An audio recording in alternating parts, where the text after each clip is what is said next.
In a single day, you are exposed to more negative information than your great-grandparents might have encountered in an entire year. And the strangest part, a piece of your brain loves it. You might think you're just staying informed, but what if you're actually feeding an ancient addiction you didn't even know you had?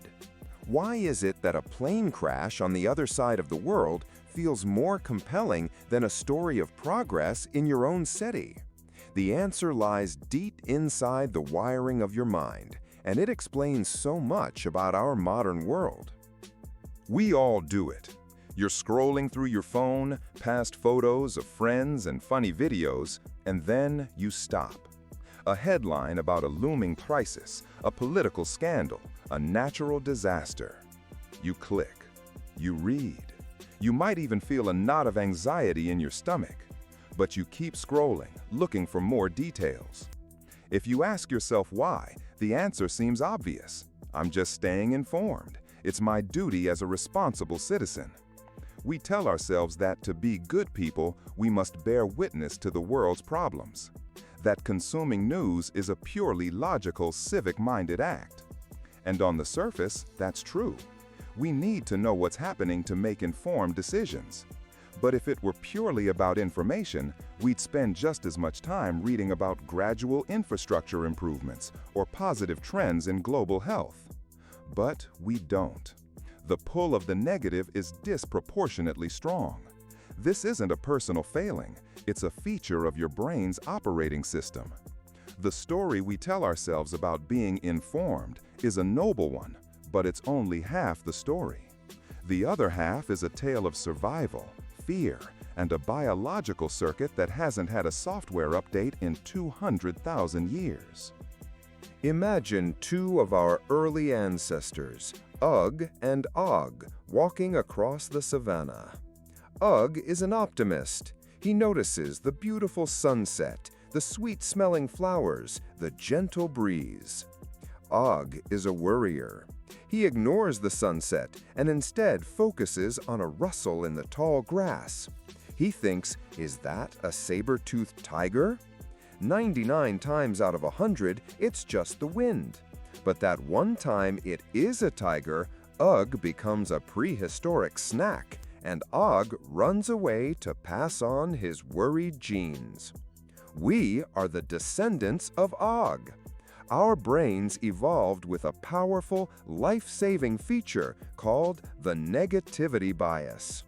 This is your brain's tendency to register, react to, and remember negative information far more intensely than positive information. The psychologist Rick Hanson puts it perfectly. Your brain is like Velcro for bad experiences and Teflon for good ones. At the heart of this system is a small almond-shaped structure deep in your brain called the amygdala. Think of it as your biological smoke detector. It's constantly scanning your environment for threats.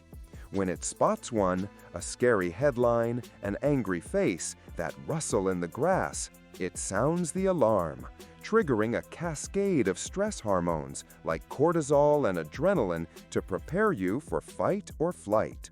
The problem is, your ancient amygdala can't tell the difference between a tiger in the grass and a troubling headline about something happening 5,000 miles away.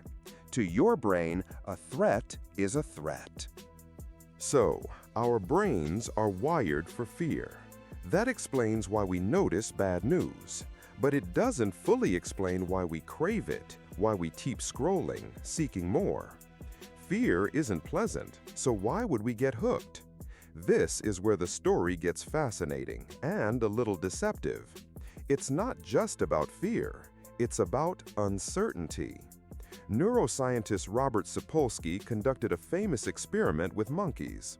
He trained them to press a lever 10 times to get a food reward. When the reward was guaranteed, their dopamine levels, the brain's feel-good and motivation chemical, rose right before they got the treat. But then he changed the rules. Now, the reward only came 50% of the time. The result was astonishing. Their dopamine levels went through the roof. The anticipation and uncertainty of the reward were far more stimulating than the reward itself. Bad news is a perfect uncertainty-generating machine. A headline about a new virus, a stock market dip, or international tensions doesn't give you a conclusion. It gives you a question. Will this affect me? How bad will it get? What happens next? To get the answer, you have to click. You have to scroll. Each refresh of the page is a pull of the slot machine lever. Will the next piece of information bring relief, the threat is contained, or more threat? This chase for information in a state of uncertainty floods your brain with dopamine.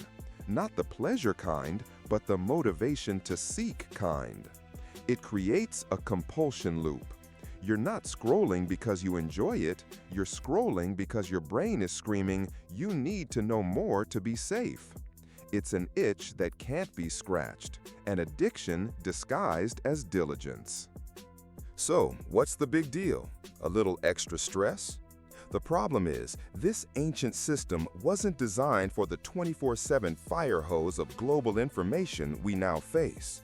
Constant activation of your brain's threat detection system leads to chronic stress, anxiety, and a distorted perception of reality. It's a phenomenon called mean world syndrome, where the more negative news you consume, the more dangerous and untrustworthy you perceive the world to be, regardless of what the actual data says. You begin to believe that plane crashes are common and that crime is always rising, even when statistics show the opposite. It can lead to a sense of learned helplessness, the feeling that the world's problems are too big and that nothing you do matters. But you are not powerless. Your brain has another incredible feature, neuroplasticity. You can consciously retrain your attention and break the cycle. The solution isn't to become an ignorant hermit. It's to become a mindful consumer.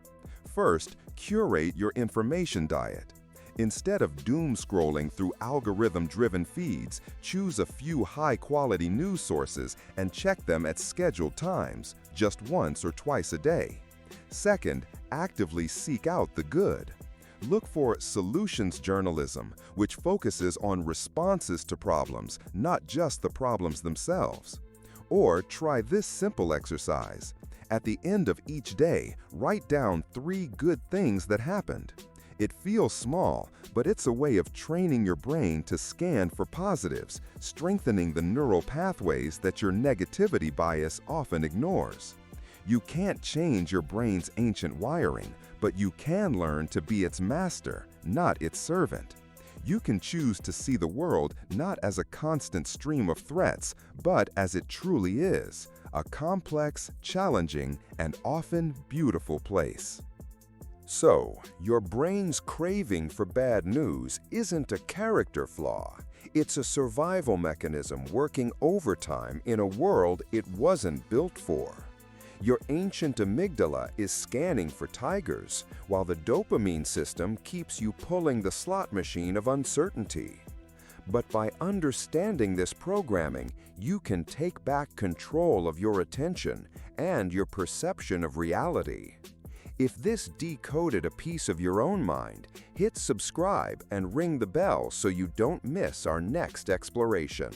We post new videos every 2 weeks, digging into the science behind what makes you, you. Next time, we're diving into one of the most mysterious parts of your identity. What is a memory?